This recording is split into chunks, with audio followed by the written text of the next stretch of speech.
definitely a rough start to his Grandmasters season, given that he was this close to potentially starting off 1-0. In the meantime, we're going to take our first look at PapaJason this season. And seems, he's bringing the straightforward lineup as well. The Warlock, the Rogue, the Demon Hunter, and the War. But Zalae, he's got his Hunter into the mix. So he decided to play a little bit off meta. And both players still choosing to ban Warrior. Yeah. I think Warrior, even if you're bringing a different lineup than everybody else, and your original plan this week was to not ban Warrior, those players are now banning Warrior. So it's like, yeah, Warrior's just a little bit too strong right now, especially at the highest level. Like I said, players had to reevaluate, I think, now that Grom has made its way into the deck as a pretty normal inclusion.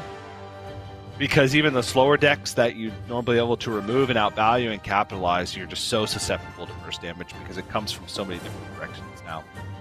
So, not surprised to see the Warrior bans, but yeah, the difference in the lineup comes down to that Hunter versus the Charge Zoo, which Zalae actually faced nearly an identical lineup to this one yesterday in ETC, and was able to come out ahead with a victory. So, if that's any indication, he should be feeling confident, but on paper, things don't necessarily line up like that, and I would still say that this matchup is quite even.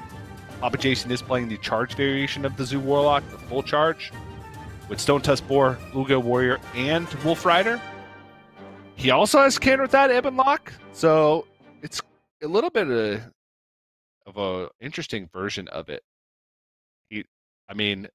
I know that a lot of players put a lot of faith in this deck, but he's playing all the cards I hate. All of them? Yes. Every single one of them, TJ? All the cards where I'm like, that shouldn't be in Zoo. Nope, shouldn't be in Zoo. He plays all of them. There you go. So there you hear the GMs purposely putting their decks on the line just to spite TJ Osmacutie Sanders. It could be the better choice. I'm not saying that I'm right here. I'm not saying that I'm not presenting my opinion as fact. I'm just presenting my opinion. Yeah, but you hate it. Yeah, not but I hate it, and I hate it. Still, you hate it. I do, yes. I do. It's won a couple times today. Not the full charge Zoo. That is still yet to win a game. But both of the Zoos that just ran Wolf Rider did take wins. So we'll see. Not all doom and gloom. We'll see if it's able to get a win as we progress through the series. Team Hunter versus Seeker Rogue is going to start things off here. Seeker Rogue, as you saw, still struggled a little bit. I mean, at the end of the day, we talked about Rogue struggles. It had to win the mirror for the Rogues to pass through the previous series. Yeah. So like getting a win here would be big. And it feels silly to consider a 50-50 matchup an upset, but it feels like an upset if Rogue's able to get the win over the Demon Hunter right now. It does feel that way. And is it really even 50-50? You can analyze the data, but a lot of times the players have their own feel of the matchups, and it seems like that Demon Hunter does get the edge, right? It's not necessarily like that it's a sizable favorite, but it feels like a favorite nonetheless. And a lot of times in these kinds of explosive tempo matchups, it does feel like the edge is largely based upon how well one deck that tries to be more aggressive draws. So in this case, it's like if Demon Hunter has a curve, it's favored. If it's not, then Rogue is even, and that doesn't feel like a really good spot to be in as a Rogue. But again, these are just like some musings that we found in our playtesting, and I'm sure if you ask every GM, they even differ in opinions. Like, yes, it depends on XYZ. I was actually even chatting with Bloodyface just now between games, because he was like messaging. He basically posted TJ. He's like, "Oh, the caches don't like my Zoo deck," and I was like, "Oh, is that okay? That's to say that we weren't sure about it, or the charge stuff." And Bloodyface is like, "Oh, I'm really happy with my decks." And Bloodyface, I like to get some insights from the players after they play. Where did he say that? He posted it on everyone's favorite website, which encourages intellectual discourse, Twitter. And we were just talking about how GMs all feel like they're favored and based off their lineups. They're all really happy with their decks. They're all really happy with their plays for the most part, outside of a couple of really obvious mistakes. But it also feels pretty funny that they're all convinced, to a certain extent. Of course, this is overgeneralizing, but the GMs for the most part are all convinced that they're favored in the matchup that they play. It's like, well, you both can't be right. Tweeted right after that series that he had 2 favorable matchups this weekend. and maybe he's right. Literally 5 minutes before. You can't all be favored. It just doesn't work that way. Yeah. But maybe he is. Like, there's no way for us to prove, outside of using shreds of evidence, right? Like data that can be pulled, but you can pick it apart. So I find that particularly amusing right now, that like all the GMs are like kind of saying that they're favored. Although I think one person that did admit the other way was Language Hacker. Language Hacker said he felt like he won 2 unfavorable matchups, which was refreshing. Refreshing to say the least. Man, that's just not how any of this works. I mean, that like okay. So if I were to level and be very honest here, so we go into game number 1, Demon Hunter versus Rogue. Awkward curve here for PapaJason, needs a 1-drop for sure. Love the Blackjack Thunder Keep here from Zalae.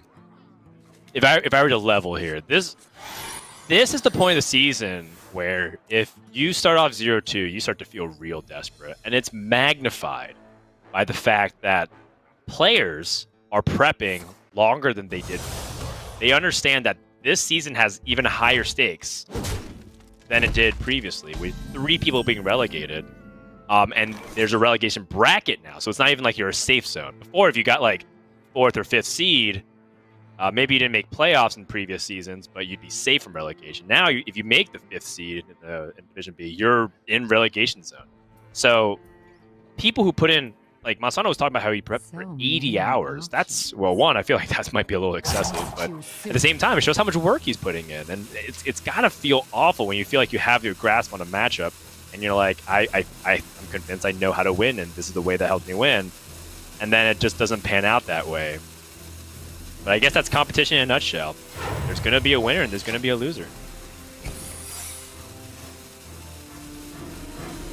Yes, sirree. I'm off my soapbox, TJ. I think the point is that I'm glad you took the soapbox, because my soapbox was a lot more aggressive. Yeah. No, there was more to it than that, but we'll move on for now. Maybe we'll revisit it later when more Wolf Riders hit Zoo Warlock decks. But this series, perhaps, in fact. PapaJason forced to play the Chaos Strike on 2, not really finding the early curve despite playing the version of Demon Hunter that has more consistent of 1 with deep beaming sidekicks. And Zalae, who coined out the ambush last turn, expecting a minion to come down. Sad that there is no minion, so ambush doesn't proc, but happy that there's no minion because there's means the Demon Hunter's hand's probably poor.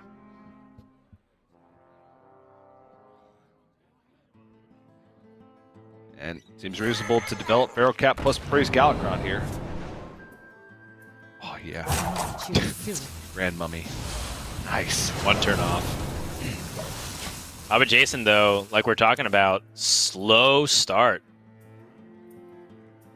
I mean, he's kind of got like a rogue start. Like he starts to play his minions on turn 3, and that's not really what you really need in this position. He does have the Umberwing versus the Satyr Overseer on this turn. And you can kind of make a case for either.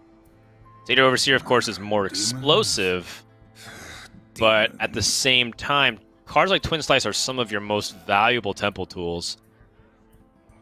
And it might be better served to weave in the hero powers with Umberwing and climb onto the board that way.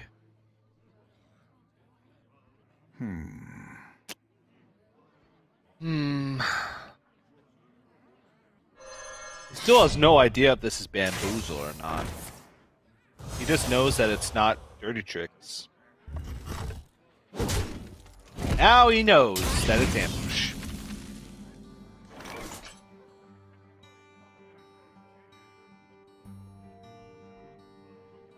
That's hot. Oh. All right. Got the Prison Vile Fiend. That's going to wake up with Rush in a couple of turns. Which, as much as it kind of stinks to not have that ability to fight back now, I'm sure in a couple turns they will be more than happy to get a 3-5 Rush minion on the board and fight back.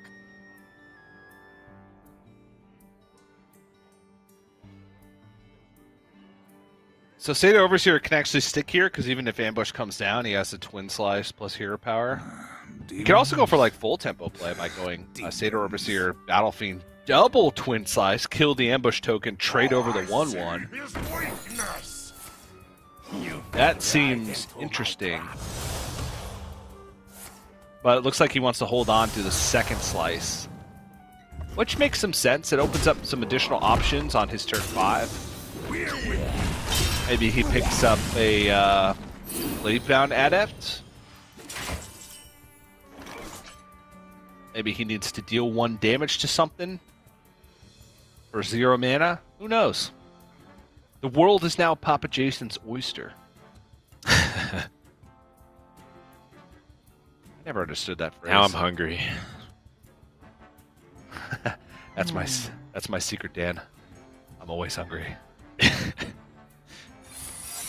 We can just turn this into a mukbang stream or a mukbang cast. That's my real calling in life. True. You missed out, man.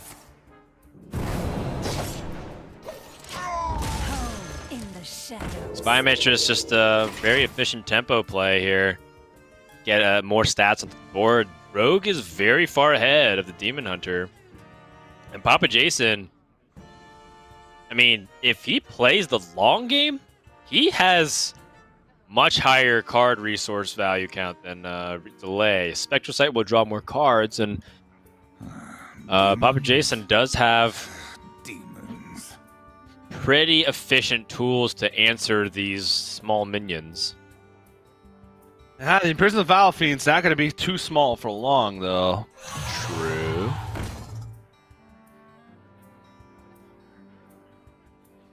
Alright, so test for second ambush complete. Right. Zalae does run 2 ambush, 1 bamboozle, 1 dirty tricks. Right. So if he attacks the Blackjack Stone, he'll get a minion that might present even more problems than later, TJ. Yeah, and he's kind of got to go. Leads me to believe maybe he's not going to deal with the bamboozle this turn. Oh, he's going to make... He's going to call his bluff on dirty tricks. And bamboozle. Who's bursting my eyes? Oh! That's a big boy, TJ. Wait, is it a big boy? Hold on. Is it awake or asleep? It's awake! Yeah. It's awake! It's a 50% chance to fall asleep. To fall asleep and not have the ability to attack, and that's a trade-off for having a 4-mana 6/5. And now, you know how I was saying how Zalae doesn't really have a lot of powerful stuff? Well, it looks like his board is pretty solid now after that Bamboozle and the Awakening on the Vile Fiend. Yeah.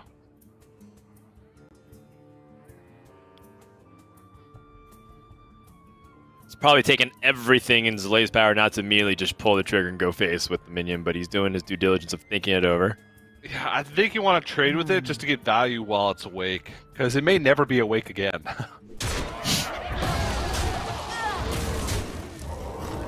In all likelihood. Yeah.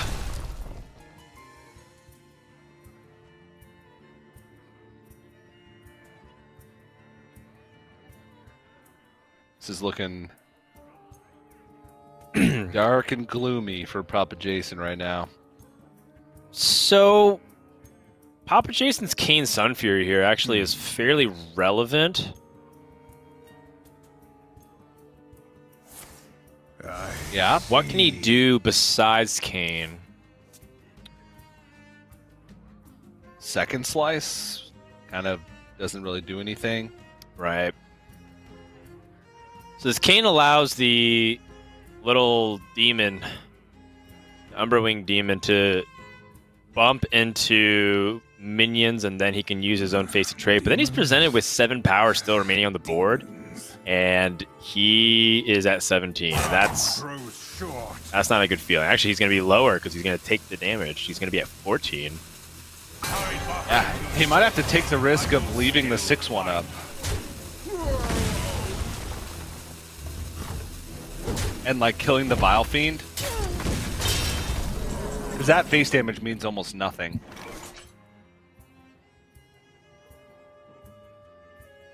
Right. All like right. what if Zalae just plays Kronks and goes face? Like, that's what I'm Kronks thinking. and smack him. Right. And then it's like PapaJason has to clear, and part of what Demon Hunter does is it tries its best to win the game with 1 HP because it clears so many minions with its own health total. Yeah. PapaJason is in trouble. Finds a frozen Shadow Weaver. That's not enough. He needs to Chaos Strike and find something super good.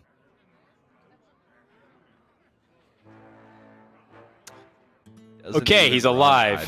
No, he's not alive. Yeah, he's not alive. Not alive. I don't know how I found. I thought that it was playable for the Frozen Shadow Weaver and the Cleathbound Adept. Just too far behind. And what an unusual spot where Rogue kills by effectively turn 6. I think it's the fact that Tempo Demon Hunter. Some of these lists don't feel like they're as smooth.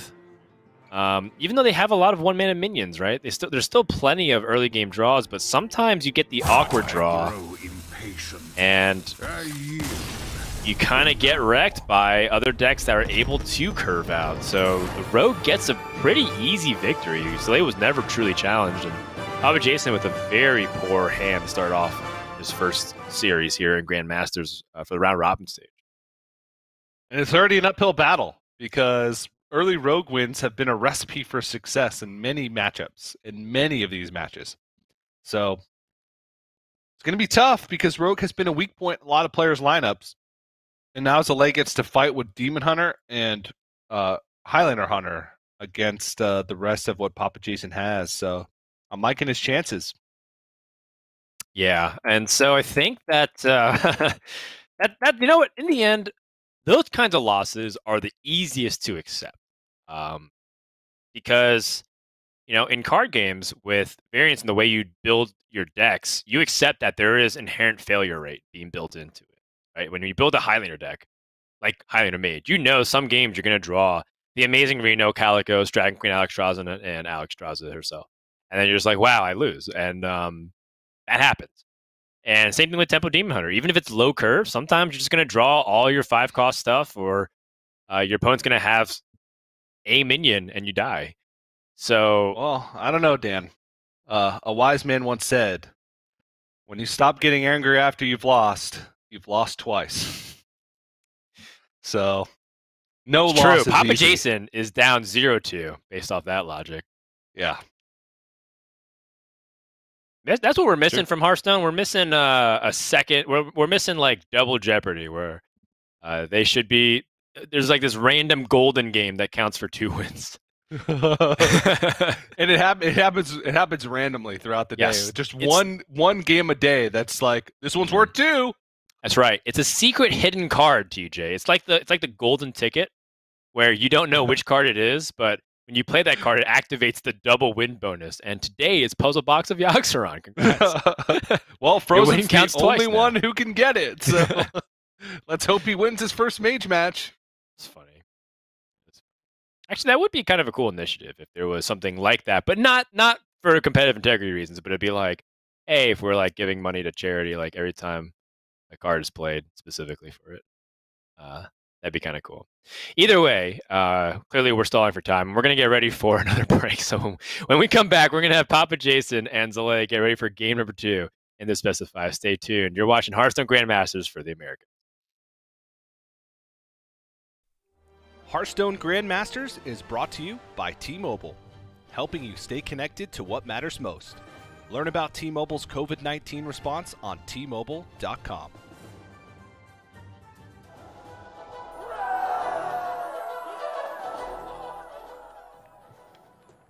Welcome everybody to the first ever Awkward Tall Guys Club meeting. I've invited everybody that is 6'2/190 centimeters or above, and included, of course, myself, the tallest of all of the Hearthstone casters. And I just wanted to just do an interview about what life is like. I think we'd all be better Hearthstone players if we didn't spend so much time trying to find pants that fit. Very true. And I don't know, like, you just keep looking and trying, but it just doesn't work out. They don't sell our sizes ever. I'm on the limit. I have to go 5 stars and I find my size. Snaps for now, get done, everybody. Do you ever get tired of being asked, how tall are you? Yes, I do get tired at times. And, sometimes people just don't understand that we tall people don't necessarily like being too tall. But sometimes it's like, I want to be in front of the photo, you know? Yeah. I always have to be in the back. It's like we don't exist to them. Snaps for Viper.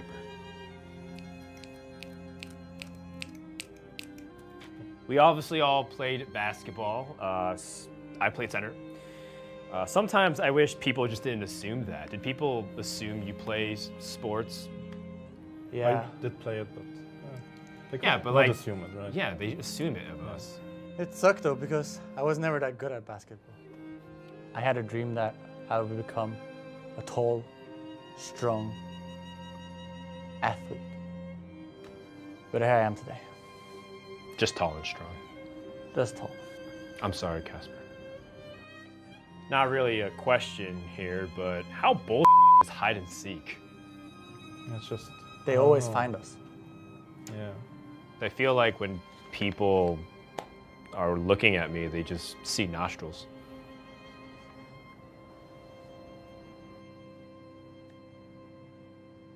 That was really good first session. Let's bring you in for a hug, shall we? Yes. I never found any pants that fit.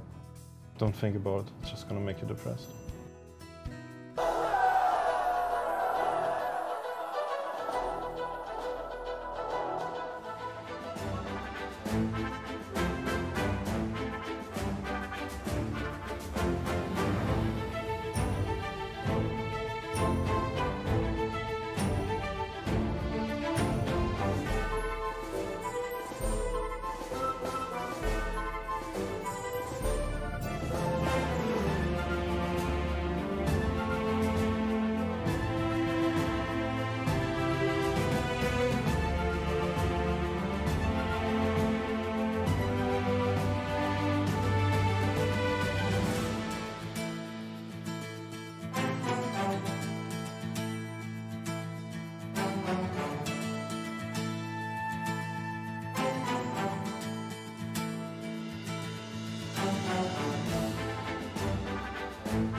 Welcome back, everyone, to the Hearthstone Grandmasters for the Americas. Game number 1 went to Zalae in this best of 5. PapaJason's opening match here in GM hasn't exactly gone his way, but the good news is that that was possibly the worst outcome that could happen for him, which is he shows up on his first match on broadcast and he draws horribly and just loses very quick.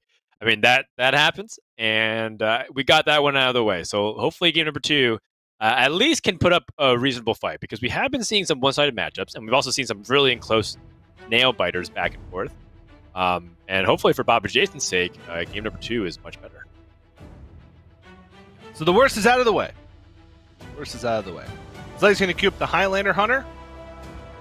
One of my favorite decks recently. That's kind of propped up as being a tier 1 deck. Also highlighted by Raven's favorite card, Nagrand Slam. Also got to see Nagrand Slam played from a mage earlier today in Europe. Oh yeah, puzzle box from a puzzle box of Yoxeron. Poor Boston, honestly. But we'll see if it's going to do much in this series. Probably not, just because of how fast the decks are. But can be used as a finisher in some matchups. Maybe not Demon Hunter, though. Usually the game's over long before we hit that point. But we shall see. Demon Hunter once again for PapaJason. Has a 1-drop. Not the ideal 1-drop, but a 1-drop nonetheless. Throws it away. Yeah, I don't think you really necessarily need that. I think you need something a little bit better. Ooh. Oof. I'm kind of sweating a little bit here if I'm PapaJason. Yeah. That's a bit rough. Yeah, so against this Hunter list, I've been playing actually specifically Zalae's deck list for Hunter on ladder a lot. And I did struggle with handling early game aggression from Demon Hunter. But one thing was consistent, was that if Demon Hunter didn't play anything the first 2 turns, I won every time. Because the Highlander Hunter does have a lower curve. And in this case, Zalae has a really powerful opportunity to develop 2 minions before PapaJason gets to play 1. He had a 1-drop, he threw it away, and like I said, it's not the most ideal 1-drop, but it is a 1-drop. And something is better than nothing. Ooh! Dan, make it stop! Okay, you know what? I changed my mind. I want the 1-drop back. Make it stop! Ow. Absolutely brutal. Oh my goodness. That is such a powerful combination with Taunt Minion. Now PapaJason gets his first minion to play. Frozen Shadow Weaver could come down the board, answer the Felma. The Felma attacks randomly when it awakens.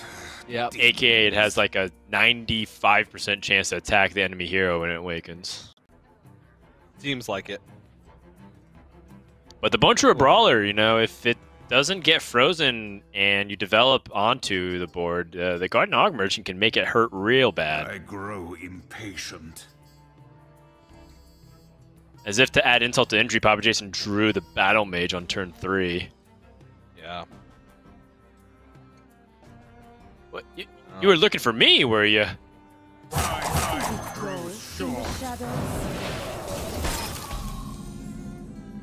Oh, a little brutal.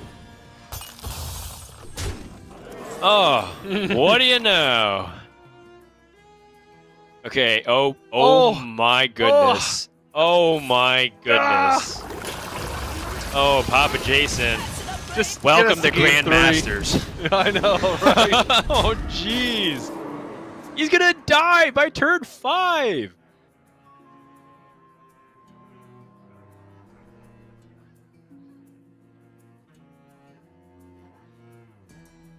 Ding. There's unfortunately not much analysis to be given here. Only thing we can really go back to is, would the throwaway of the beaming sidekick have mattered? If you had kept that, would things be different? Maybe the answer is even no. Probably not, to be quite honest. Based off the pan out, yeah, you're right. Probably not, but hard to say though, because he did pick up other like cheaper minions, and maybe that allows him to push past the taunt. I don't know. Either way, his draw has been pretty awkward. yep. All I see is weakness. Hey, I got you, friend.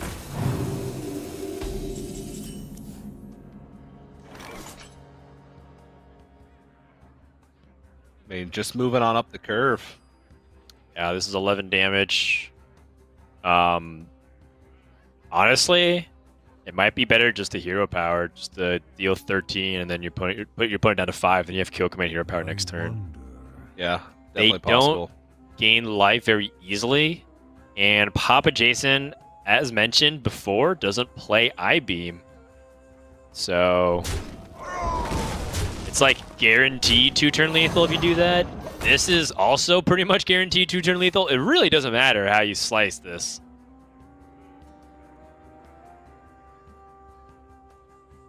They will never catch me. There's not a single card in his deck that can pull him out of this one. The worst kind of sidekick, the one that shows up not on time. Zalae 2-0. This is absolutely brutal to watch. It's hard, DJ. Like, yeah. These are non-games. Remember how I was like, you lose to like a minion? That's kind of exactly the same thing that happened. Zalae got a tempo investment for free. Like, he got to play his 5/4 that didn't do anything for a turn and a half, and then just didn't look back. It hit face 3 times, and then he won. So, yeah, PapaJason down to his last life for this series, and you know, losing in Division B feels quite literally twice as bad as it does in Division A, because Division A, you could still make playoffs with a losing record. If you have a losing record, there's a very high chance. I think it's almost like guaranteed at that point to be in the relegation bracket. There's only 7 games in the round robin stage. You play everybody 1 time. This is in contrast to the previous season where you play everybody twice. And so if you go 0-2, at best you can go 5-2, but then the options start to become really harder because you have to win 5 in a row. You lose once, you're 4-3. You lose twice, you're in the relegation bracket. So this is tough. PapaJason needs to turn this around. Throws away his whole hand and gets the Battle Mage. All right. All right. Got a 1-drop. And a Frenzied Fellwing if he can follow it up. The fires of vengeance. Okay. He has Chaos Strike Frenzied Fellwing on 2. That's if he wants to go all face, which is very unlikely because this is a heavy tempo matchup. Yeah, Zalae has 2 1-drops of his own. He could go for the Battle Fiend, and he can go for the Beaming Sidekick. He chooses instead to go for the Umbra Wings. This is also the second possibility I was thinking of. And just because it presents with PapaJason like the threat of being able to clear multiple of his minions. Yeah.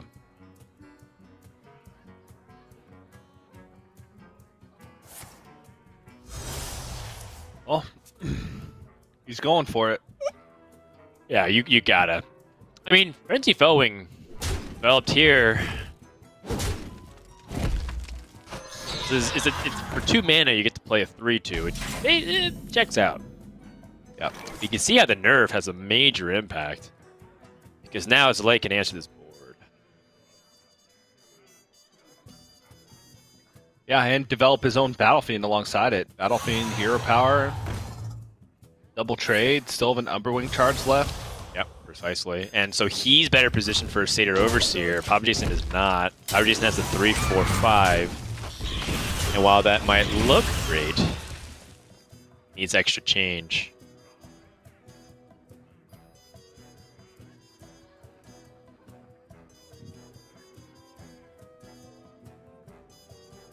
Honestly, looks like a Satyr Overseer and pass. Ugh. I mean, so his options are go for Satyr Overseer pass, giving up his Satyr Overseer, but hoping that Zalae spends resources to kill it, and then he can drop a Cane next turn and hopefully roll into Glaive-Bound Adept. The other option is maybe Zalae has a couple dead turns, and you could do something like dig for Warglaives of Azzinoth and use Satyr Overseer as a closer later on in the game. Time grows short. But like both of those plans are reliant on still getting some key draws from the deck over the next couple turns. Yeah, and Zalae has a punish for this as well. Hey, I got you, friend. The beaming sidekick stops the Cane Sunfury from killing.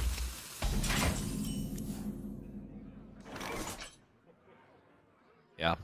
Interesting. So Chaos Strike allows Zalae to keep his card draw going as well.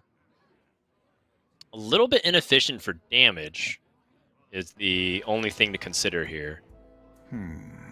I wonder if he just wants to protect this Battle Fiend and use hero power to kill off this beaming sidekick. And then try and fill this void that he currently has on turn 4 with a Chaos Strike. Yeah, that feels pretty good, honestly. Right. So improve his options for the following turn to at least use his mana crystals. PapaJason now is Cane Sunfury, can't answer that Battle Fiend. Oh, another 1-drop. It's torturous. PapaJason keeps getting those 1-drops when he doesn't need them. Where's your twin slices? I grow impatient. Hide behind your circles. I will still find you. That feels so bad. Feels so bad. Okay, well, Zalae does have a very expensive hand. Yeah, so... okay, this is something I was going to bring up as well. The one criticism that I have with Zalae's previous play, and it's not even a true meta criticism because I agree with, for the most part, the line that he took, is that the Chaos Strike helps him draw 1 card. And they would have been drawing Cane Sunfury, and Cane Sunfury is exactly the card. Like, you know, in Zalae's defense, it's exactly the card he would need. But it just in general, like, if he picked up like a pair of Scoundrel, that also would have been unplayable. Picked up Satyr Overseer, that would have been more difficult. So the case for the Chaos Strike was purely if you believe that you needed to have your draw on the following turn land you a play. And now, a little bit of role reversal here, shall we? It really turned around for PapaJason, honestly. Yeah, the expensive hands once more. In fact, if you look at the deck list for Zalae, 3 most expensive cards are Skull Gul'dan, Glaive-Bound Adept, and Metamorphosis. Along with would you look at that? They're all there. I see his weakness. Knowing that, right. the next draw for Zalae is Warglaives of Azzinoth. Yeah. Which honestly wouldn't even be that bad of a draw. Finally, PapaJason gets something going here. Gets to drop Frenzied Foaming as well. Zalae probably too far behind. Yeah, and just like that, Dan. Just like that. One of the 3 cards that could have punished him super hard. Job done. That is 4, 8, 11, 12, 16.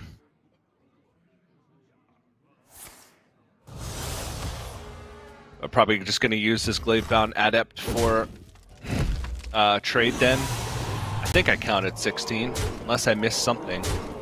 Yes, it was 16. But Zalae does not come back from here. Or at least it's very unlikely. Yeah, And he's going to try to see what he pulls. He does have I-beams in the deck, so 2 I-beams could potentially swing things. Oh! Kind of unfortunate that I-beam ends up costing 1 despite it being discounted to 0. Yeah. Those came in the other order. He might have had the option to go for a second I-beam, but PapaJason, first win in Grandmasters, first game win at least in Grandmasters. After a pretty rough start to that game, it was looking poor, but he pulled it together, and now he gets to play something other than Demon Hunter. That's right. He gets to play his Zoo Warlock, this charged Zoo Warlock featuring Stone Tusk Spore, Bluka Warrior, and Wolf Rider, or he can play his Galakron Rogue. Both of which that I feel like Demon Hunter still feels very comfortable with. And, you know, the panouts, again, from that Demon Hunter isn't going to happen every time. Eventually it smooths itself out. So Zalae still feeling pretty good. And, you know, just to clarify again, it's not the first game that PapaJason won. He'd been playing in the Swiss tournaments, but he hadn't been featured on broadcast because, you know, he hadn't been winning. PapaJason actually had one of the PapaJason had one of the worst performing records in Swiss for the first three weeks. He didn't make it to a single top 8. I guess first win on broadcast is a better way to put that. Because he had quite a few wins actually, but not that many match wins overall. Honestly, about the first 3 weeks of Swiss. Yeah, always rough. Charge Zoo, Dan. Here it is. Stone Tusk Spore being a key card. That's TJ. TJ made the key cards graphic. You think Stone Tusk Spore is a key card? Not for this one, I don't think. Maybe I did. I don't know. It was a little bit rough this week. We had some issues, so I didn't do them all. Hey, I got you, friend. Okay. PapaJason has expired Merchant Hand of Gul'dan. Just missing the Scrap Imp. And could find that now with... Oh, never mind. 2-1 drops. This matchup's all about tempo. I got a little ahead of myself there. I was like, oh yeah, Corn Expired Merchant. Boom, nail the Imprisoned Scrap Imp. But in this matchup, you need to be fighting for tempo early, and he could play the Expired Merchant next turn to try and draw. Yes, but Zalae also has a really nutty turns 2 and 3 here with the Umbra Wing and the Satyr Overseer. In fact, there's an argument to be made that he shouldn't necessarily attack with the Umbra Wing. Although I would probably think he's going to. If he doesn't choose to go for Umbra Wing, he could Chaos Strike and just kind of move on. But I think I want to develop the Satyr Overseer on turn 3. Yeah. Zoo doesn't have too many ways to punish it traditionally, but in this deck, they actually do have a way to respond through Bluga Warrior. So I think Zalae is just weighing the decision in his mind, but it's pretty clear to me.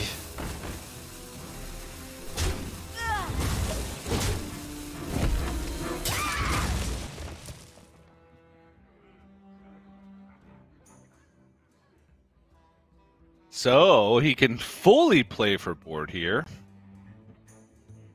And go Flame Imp, Beaming Sidekick on the Flame Imp.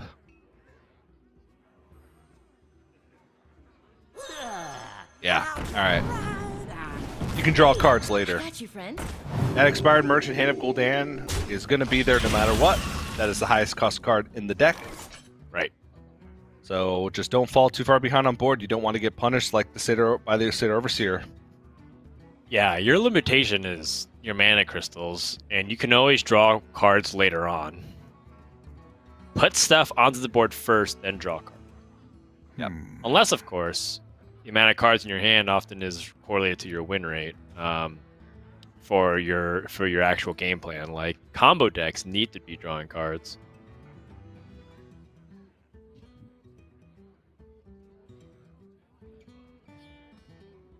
All I see is weakness. Job done. Yeah. That's something. Okay, PapaJason finds another expired merchant. I mean, that's more card draw once this expired merchant dies. And there's the scrap imp. All right, so we've got the piecings together. Why do you call? Of a hand. Yeah, it definitely feels bad that you have to trade a 3-4 into a 4-2, but PapaJason knows that that State Overseer is a huge threat. Battle Fiend can come out to play, and now Zalae, does he trade into this expired merchant? I think he takes a value trade, right? I think you want to protect your Battle Fiend in this situation. I'm not sure. Because if you trade into the 1-1, he takes the 2-1 trade over the Battle Fiend, which is overall worse for you, because you'd rather have a Battle Fiend than the 2-1.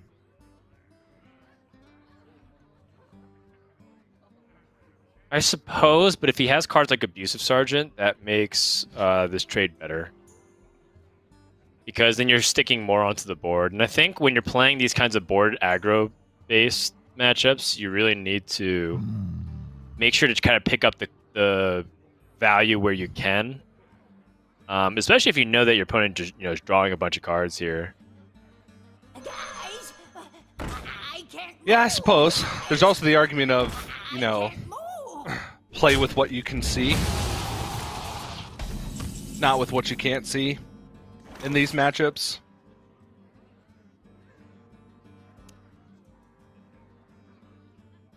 Wow. 'Cause now he just has a weaker minion on board.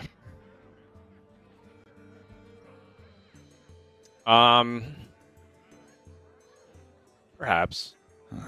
Demons? I just set and forget the Warglaives here. Do you forget? Yeah, set and forget until next turn. Well, I mean, if you do 5 damage to him, your opponent goes down to 21. Metamorphosis can get him down to 11, and then Glaive Bound Deck can get him down to 7. That feels like better to start putting pressure on his life total, so that way he doesn't feel like he can life tap. We're gonna presume that there isn't the second expired merchant, which is just filthy. Yeah. No, don't. It's still good. Ooh. Okay.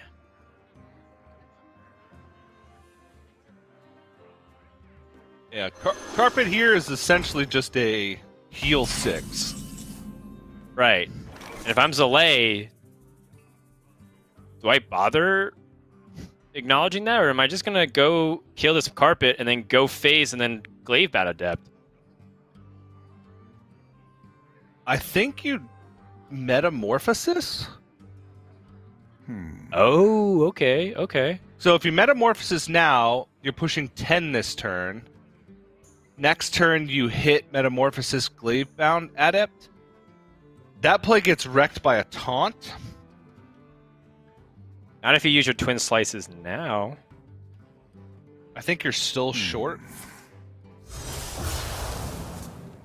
It looks like he's going to go for a kill on the Magic Carpet. Yep. Okay. And then Hero Power, Glaive Bound Adept. He still pushes 12. 8 with the damage, and then 4 from the Glaive Bound Adept.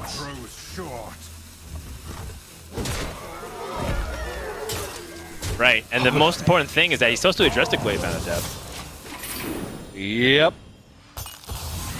And PapaJason has Chargers, Rushers, damage amplifiers. I don't think he has lethal, though. 7, 8, 9, 10, 11, 15 You damage. were just a burden. No. But can he needs to draw a taunt. He's not drawing taunts.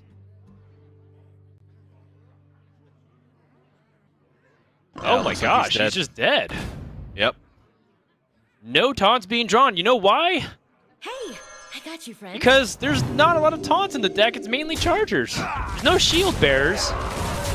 There's only Voidwalkers. There's only Voidwalkers. So of course he's most likely gonna draw dead for the taunts. That is game over. Zalae wins 3-1. PapaJason didn't really get a chance to play the first couple games, given that his draws were really poor. And Zalae, with a very methodical game victory, ends up getting the win. Yeah. So, the full charge juice still yet to win a game. There's a couple spots that PapaJason, I think, could have deviated. The turn he played double Scrap Imp, he could have gone Scrap Imp plus Expired Merchant. Then he would have had 2 mana freed up the following turn to play Magic Carpet plus 1-drops if he had drawn it. Like, if we're just being results oriented, the double Scrap Imp seems really slow, and it doesn't seem like you have time to capitalize on all the buffs. Right. Now, Zalae did have a lot of trend. damage. It has been a trend where the double Scrap Imp is losing because you really only need 1.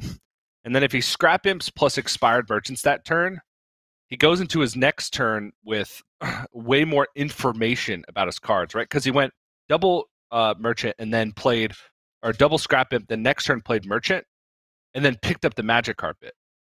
Whereas if he goes Scrap Imp Merchant, he already has Magic Carpet in hand. He gets to rush some 1s into the board to take some damage off, and then maybe has enough to close out the game there, or at least enough time.